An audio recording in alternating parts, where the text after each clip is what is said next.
السلام عليكم ورحمة الله وبركاته. دعوة الكسر دوادة برنامج كيني مدرسة أقوياء عن وطل جلني تي في هون كابل تي في وطل جلي إنه فاقديه أرمها قاد كيبلودة قيسس كصوماليات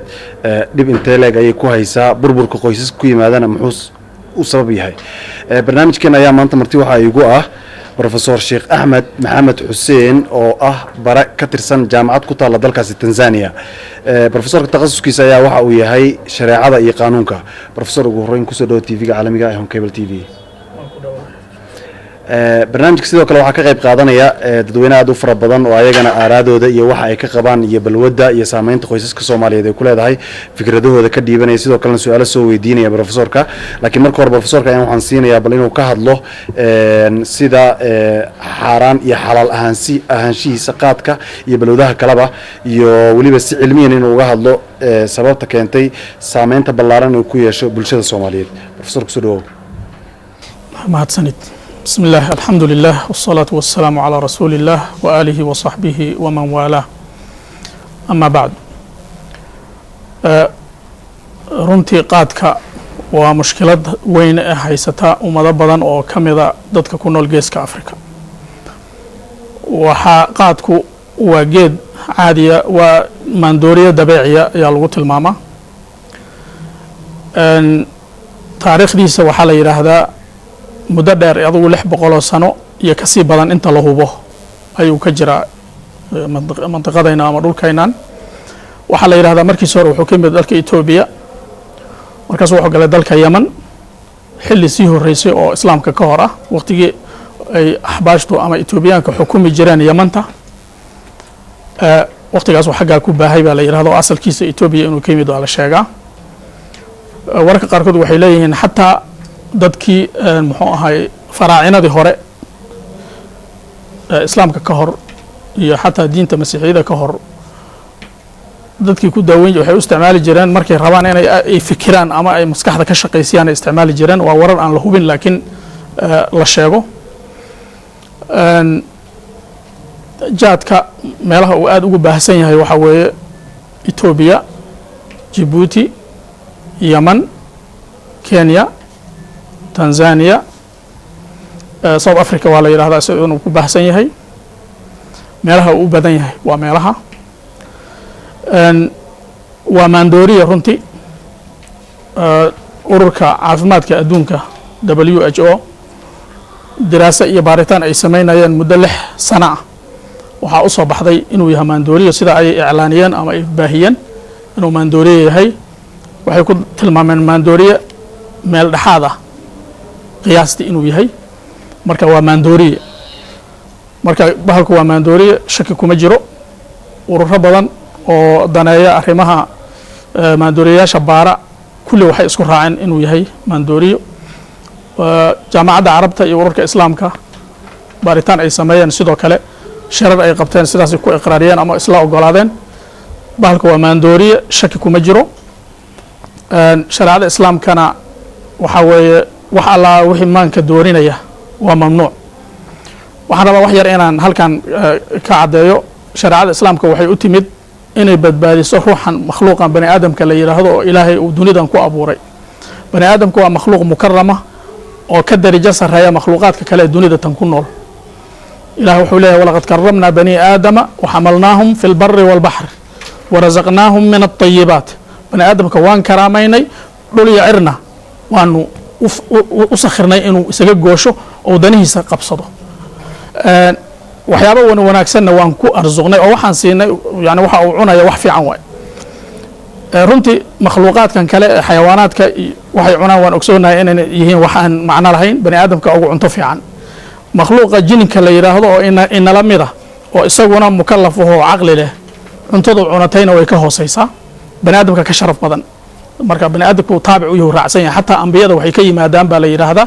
bani aadamka anbiyada bani aadamka nabiyaal oo iyagana nabiyaal gaar ah sida culimada intooda badan ay qabaan marka bani aadamkan ilaahay karaameeyay uma cuntamo wax qiimihiisa hoos u ridaya inuu isticmaalo oo aqligiisa wax yeelaya ilaahay markuu na abuuray inagama tagin wuxuu noo keenay wuxuu noo soo dejiyay shariico iyo qaanuun aan ku soconayno si noloshayna adduunyo iyo tayna aakhiraba ay sax u noqoto adduunyada waynu ka tegaynaa inta yaran ku noolahay inaan raaxo ku noolaan uu ilaahay rabaan noogu talagalay haddaan ka tagnana nolosha aan laga tegayn oon laga dhimanayn muxuu ahayte abadiga ah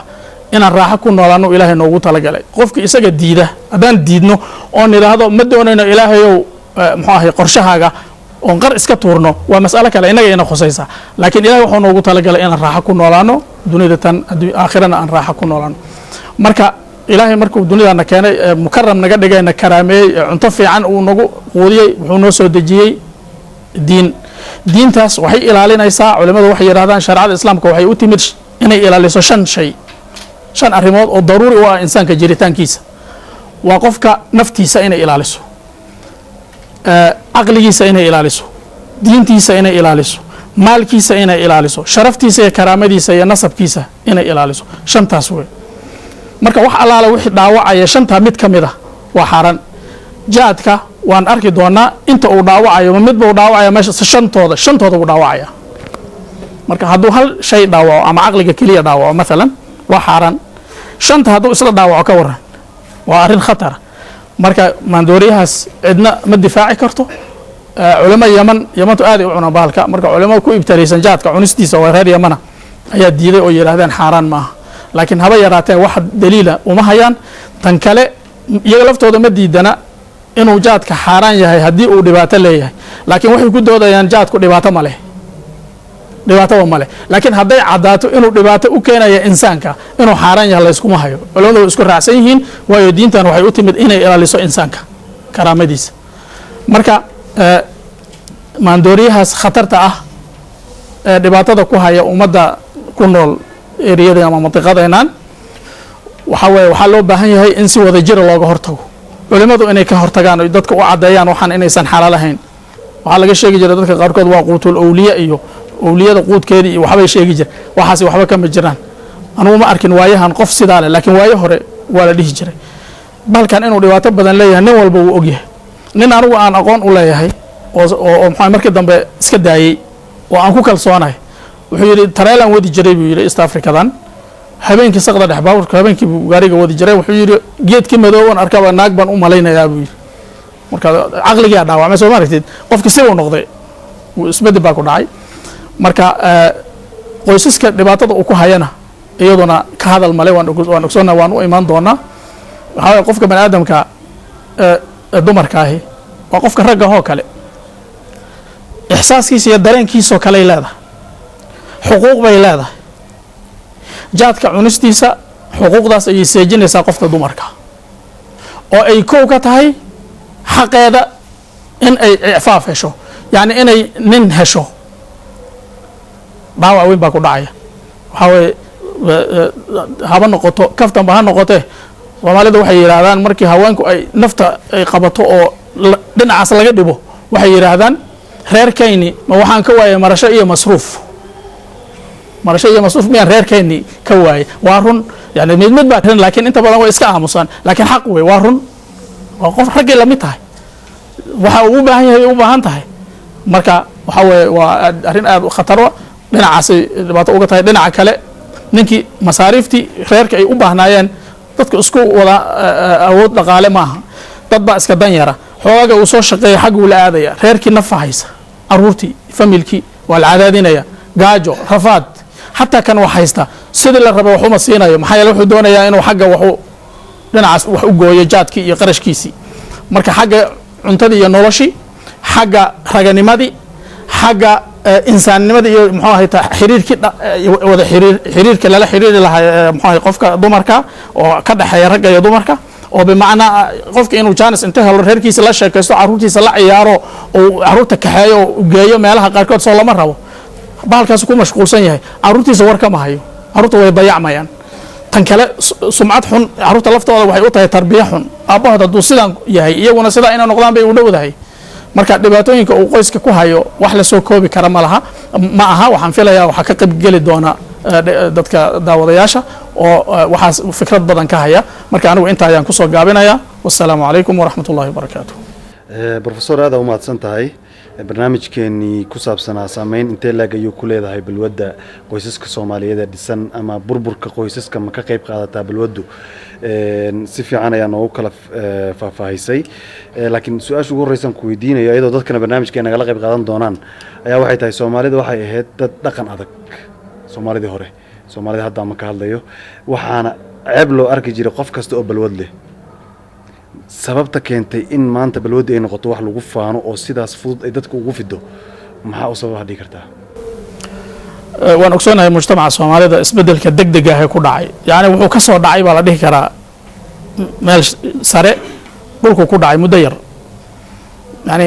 su'aashaas waxa la mid ah haddaan isweydiino mujtamaca Soomaalida muddo dhow sidoo ahay meel dhinac walba haddii akhlaaqda noqoto xishoodka xalaal cunista waxay u isbedeleen marka tan waxaan u maleynayaa waxa waaye balwadda tan waxa keenay burburkan guud umada burbura ku dhacay waxa la waayay qiyamtii dadka wax la yiraahdo qiyam jiro oo qofka uu ku faano ama uu haysto qiimihii aa dhumay waxa la noqday marka dad wixii marka naftaada la soco iska raac burburkii marka uu dhacay waxaan qabaa anigu ragga Soomaaliyeed yaa horta dhibaatada inteeda badan isaga mas'uulka ah waa mid horta dagaalada iyo mashaakilada isaga sabab ah talabaadna markii dhibaatada dhacday haweenka Soomaaliyeed runtii meel kasta joogan waxaan u dirayaa yani bogaadin yani aad baan raali uga ahay sida ay uga qayb qaateen sidii u badbaadin lahayn qoysaskooda iyo bulshadooda iyo carruurtooda u tarbiyin lahayn dhibaatada markay dhacday waxaan ogahay rag badan oo gabdhahoodii ay suuqa wax yar ku iibinayaan yaanya iyo wax la mid ah iyagu aan shaqeyna caawdoodan isku maray qayilaan iyo maray hurdaanuuna markay soo kacan xoogaga yaraayo ay ka heshay shaqada ka heshay intuu u yimaado ka shaxaadayo la jaad waxaan ku iibsada keen gabadhina ay inta caruurtii ay maaragtay dusha u dhigatay korintoodii macallinkii laftiisa marka runtii gabdhaha Soomaaliyeed yani aad bay ugu amaanan yihiin arintaas ragga ayaana eeda leh waayihii hore laakiin waxaa la saari jiray eedda aabbayaasha oo lahay ayagaa balwadda leh oo qaadka cunaa burburka reerka ku yimaadana ayagaa sabab u ah markii qurbaha la soo aaday rag iyo dumarkiiba inay sinmeen muddo hore balwadda laftirkeeda naagihii ay ku soo biireen waa suurtagal horta balwadda waxaan jeclaan lahay balwadda in la ballaariyo on jaadka uun laga dhigin jaadka barnaamijkeena jaadka oo kaliya kuma saabsan balwadda guud ahaan waxaa yimid hadda balwada ka daran jaadkii sidii shiishada oo kale la samaystay Soomaalida hadda waxa u soo baxay wax shiishad la yiraahdo sidii kalaabada kala meelaha la sameeyay oo dadkii ay aadaan oo habeenkii oo dhan naaga iyo nimanba lagu maqan yahay marka saameynta ugu ballaaran hadda markii qurbaha la yiraahdana dumarka iyo ragga waxaad moodaa inay dumarka ku badan yihiin markaan adigu arinta sida ma aragtaa anu ma kolayba uma arko waxa laga yaabaa in lagaga khibrad roon yahay dhinacaas laakiin wali anu waxaan qabaa ragga ay balwadu u badan tahay dumarkana balwada way soo gali karaan sababta keentayna waan garan karnaa waa burburkii dadkii markay ka soo tageen horta intooda badan hablahaas ama dumarkaas dhibaatada ku jira waxaan qabaa inay ka soo fogaadeen qoysaskoodii oo ay la nool yihiin ama qaraabo ama kaligoodba iska nool yihiin marka shaydaanku uu ka faa'iideystaa dadka dhinac u taagan mar walba marka taas burburka horta qayb weyn ka ah baan qabaa anigu burburka asaas u ah anigoo dadka sii doona su-aasha ugu dambaysan ku weydiinayo qaybta hore ee barnaamijka waxay tahay qofkii ka ganacsada qaadka ama balwadaha sida sigaarka oo kale lacagta uu ka helo ganacsi kale oo gooniya ma ku samayn karaa mise ka xaji karaa masaladaas waxay ku xiran tahay waxyaabahan in la iibiyo ma xalaal baan soo xaaran haddaan nidhaahdo waa xaaraan lagamana xaji karo waxna laguma qabsan karo laakiin anigu waxaan jeclaan lahay ra'yi gaar ahaan ka leeyahay meeshan dadkii waxay u bateen balwadaas xoolahoodii qofkii anigu waxaan qabaa maanta tooba keenaya oo le waan ka tooba keenaya waana ka baxaya mashruuci ganacsiga waxyaabahan maandooriyayaasha anigu waxaan dhihi lahaa xoolihiina insha Allah waa idin xalaal wixii hore waxaa laga yaabaa in ama jaahilnimo iyo waxay ahaataba waxba iska ahayd insha Allah toobada baabi'inaysa xoolihiina kala baxa meesha wax meel fiican aadiya waxaan qabaa in xoolahaas aan marka meel fiican la aado xoolihiisa xalaal u yihiin inkastoo culimada qaarkood ay yiraahdaan maya xoolahaas waa inaad sadaqaysood ka takhalusto marka taa lafteeda anigu aragteen ka qabaa see loo sadaqaynaya waxaan xalaal ahayn marka waxaan leenahay qofkan waa qof tooba keenay toobadan waxay baabi'inaysaa wixii ka horeeyay toobada ka hor xoolihiisa xalaal ha gashado hana ka baxo hana ka tooba keeno mahadsantiin barnaamijka waxaa qayb nagala ah abwaaniin Soomaaliyeed ayaa fadhisa dad sidoo kale dad ayaa marti inoogula ah dadkana kolley su-aalay kaa weydiinayaan marka hore waxaan siinayaa abwaan bile kurfe oo asagana kolley ka qayb qaadanaya barnaamijka aad iyo aad baan waxaan ugu faraxsanahay barnaamij noocaan oo ay soo qaban qaabisay home cable inaan ka soo qayb galo oo weliba looga hadlayo maandooriyaha markaan intaas salaanta uga gudbo waxaan rabaa inaan su-aal weydiiyo sheekha haddii la yidhaahdo dadkii ka shaqaystay lacagta hala aadeen dhinaca khayrka laha aan isiraado ilaahay nolosha waa kusii siinayaa bal yaan inta lacag ka tabacday alaabta hadhowaad dhinaca kale ula wareegtid oo anoo ku guda jira aan ku dhinto hadda waxaan rabaa inaad iiga jawaabtid balsay noqon karto diniyadaydana waxaa ku jira bal inaan ka baxo aan meel khayr la aado intaa waxaan rabaa inaan su-aasha uga gudbo ninbaa aan aada ugu kalsoonahay baa wuxuu iiga sheekeeyey qaadka wuxuu igu yidhi meel rikoorada iyo saacadaha lagu sameeyaan lahaan jiray marka saacadaha iyo rikooradaan samayn jiray dabeetana xoogaa biilaan soo helay maalintii qayb ka midaan qaad ku gatay qaybtii kale baan guriga la imid waxaan isiri berri biil ha laga dhigto dabeetana qaadkii baa iga dhammaaday waxaan isiri rikoor iyo saacad kale aad samayn doontaae aad bal intaan caaw aad ku tuuratid marka lacagta aan macnaha biilka aan soo helay qaybtii gurigaan geeyuu yidhi aan isleeyahay aad ku qayisho rikoor kale aad samayn doontaa gurigii baan intaa u dhuntay gabadhii iyo jikada ku maqan baan xoogaaga xaday buui qaadkii baan ku soo gatay dabeetana wax dambe aan sameeyena waa waayey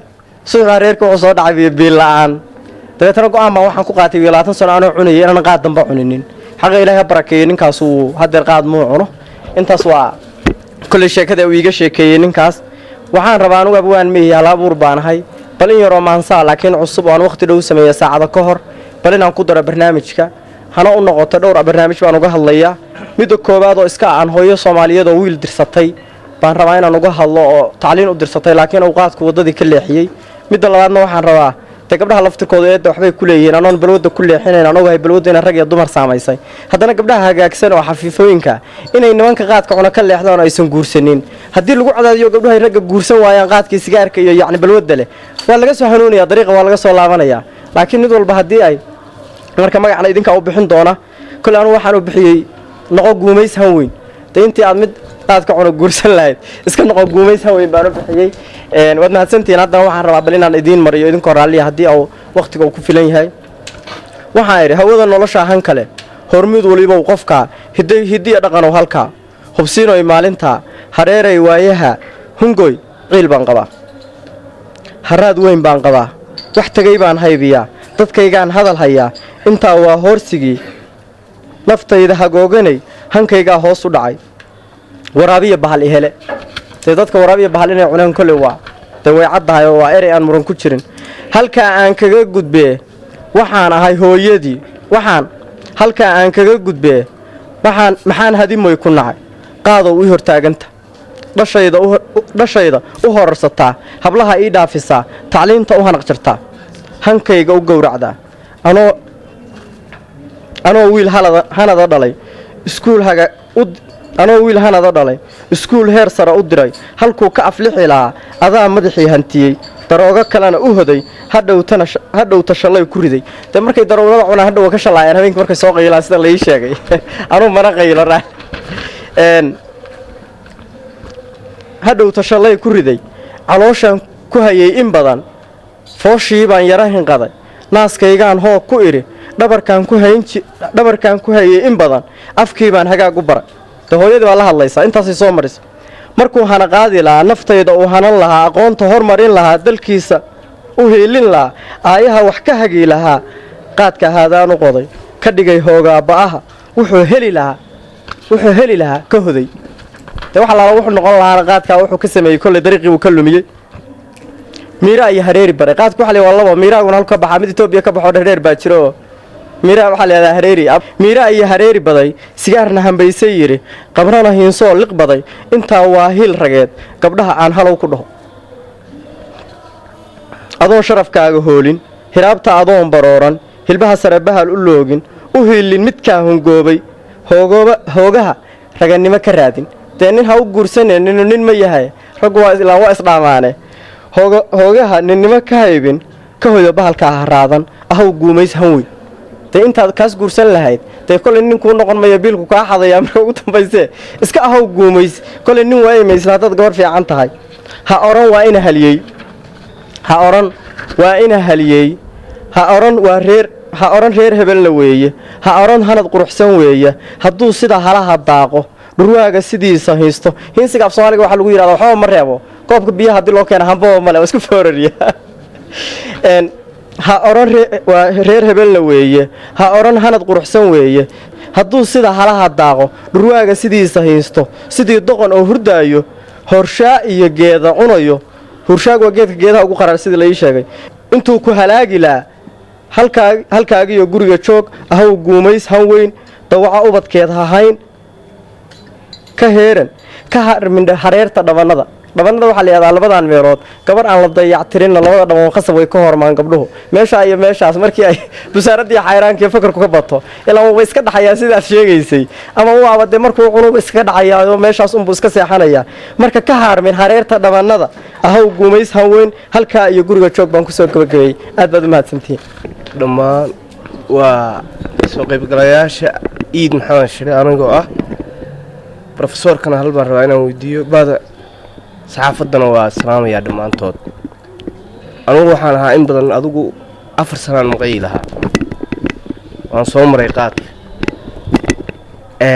waynaga soo mandhay qisooyinka hadda laga sheekaynayo ama awaanka uu ka hadlay ama brofesoorka uu ka hadlay waxay soo mandhay anoo reer dhisanaya ayaan waxa loo yaqaana kaalada soomaalidu inta badan waxay kaalada way fahmi karaan baan u malaynayaa waxaan tegey baadiye faamiligii baa waxaan ka soo aruursado xoolo dabeetana waxaan keensaday magaaladii waa gata reerkiiyo gabadhiina waa sugayaan qaad baan u fadhiistay subaxii dambaan waxaa la yidhi hadda reerkii waa ku sugayaayo aqalkii wixii o dhan waa gadan yihiin allabarigii wixii ba adigu bay taaganta waxa hayeyna waa ku qayila waa qisada iga soo mudhay oo ugu yar weeye rag badanna waa danaynayaa inay dee nin walbaba uu soo maray jabkaas subaxaasaan waxaa ka sameeyey tanaasul muddo aad adugu waa 2008 xilligaan iska daayey marka waxaan ka codsanayaa dadweynaha ama dhallinyarada soomaaliyeed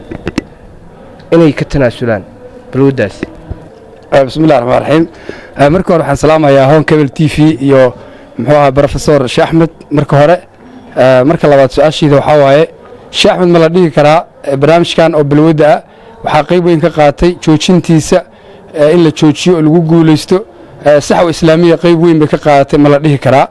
iyo muxuu ahaay baraarugan islaamka joojintiisa ma la dhihi karaa qayb weyn ayuu ku leeyahay bismillahi raxmaan raxiim awalan waxaan salaamayaa TV-ga Home Cable oo ah TV u khidmeynaya bulshada in badanna ka baraarujinaya meelaha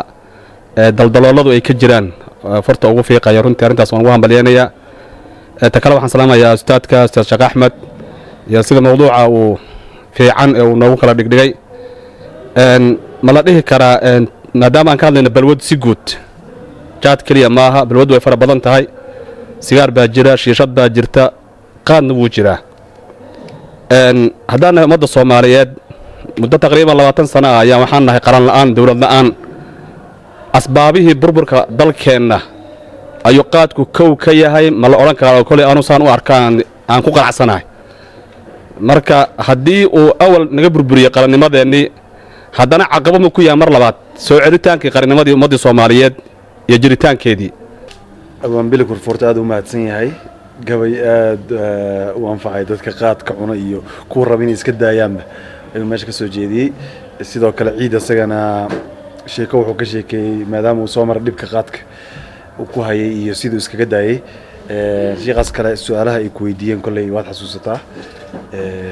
xarowgal bismillah waa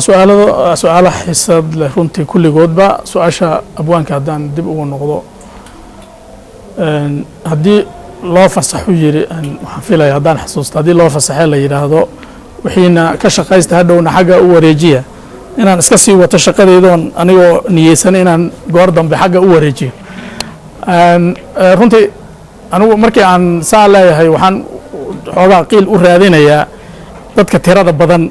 ee balwaddan ku jira yaan rabaa inaan qiil u raadiyo ay uga baxaan mooye runtii waa arrin khatarteeda leh culamada qaarkoodna waxay qabaan inaan bannaanayba xoolahaas oo dhan qofkii tooba keena inuu xoolahaas oo dhan ka dhex baxo oo bannaanka iska dhigo laakiin waxaan ogahay inaysan arrin fudud ahayn qofkii yeeli karana wuu yeelayaa intaan yeeli karinna bal inay helaan si maaragtay ay noloshoodana aysan zero uga soo bilaabine towbadoodana insha allah ilaahay wuu aqbalaya ilaahay idinkii hadday towbo keenaan tan kale waxyaabaha laysku raacsan yahay ee laysla wada og yahay inuu xaaraan yahay jaadka kama mid aha khamri hadday ahaan lahayd saa waan dhihi lahayn laakiin kan hadal baa ku jira walow hadalka uusan ahayn hadal xoog badan ya dad waxaad arkaysaa le inkastoo xoog badna culimada qaarkood waxay ku leeyihin sheekh hebel baa cuni jiray isagaa maa baneeyey marka culimada qaarkood xataa shakiga ku jira qaarkood uma cadda maalku inuu xaaraan in kale qaar baa kule waa makruuh annagu shaki noogama jiro inuu xaaraan yahay lianno waxaa sugnaatay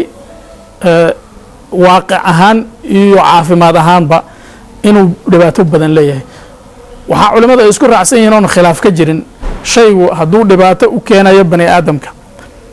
faa'iidada ku jirtana ay la eg tahay dhibaatadiisa ama ay dhibaatadiisu badan tahay labada xaalaba inuu xaaraan yahay khamriga ilaahay wuxuu noo sheegay inuu yahay xaaraan oon shaki ku jirin waan ognahay aayadihii kusoo degay qaar ka mida waxay caddaynayaan in faa'iido ugu jirto bani aadamka waa run ganacsi ka ganacsado lacag buu helayaa laakiin faa'iidadaas waxaa ka weyn dhibaatada ka imaanaysa haddaan u gudbo su-aasha kale ee muxuu ahay ma la dhihi karaa saxwadu waxbay ka bedeshay runtii waxaan dhihi karaa saxwada ma aysan joojinin balwadi laakiin waa run qayb weynay ka qaadatay inay xakamayso ilaa xad laakiin weli maysan ku guulaysan inay joojiso leanna mushkilada balwadi weli way taagan tahay wayna taagnaanaysaa waayo dadkao dhan ma aha dad muxuu ahay saxwadii ka mid noqday dad badan oo saxwada noqon baa jira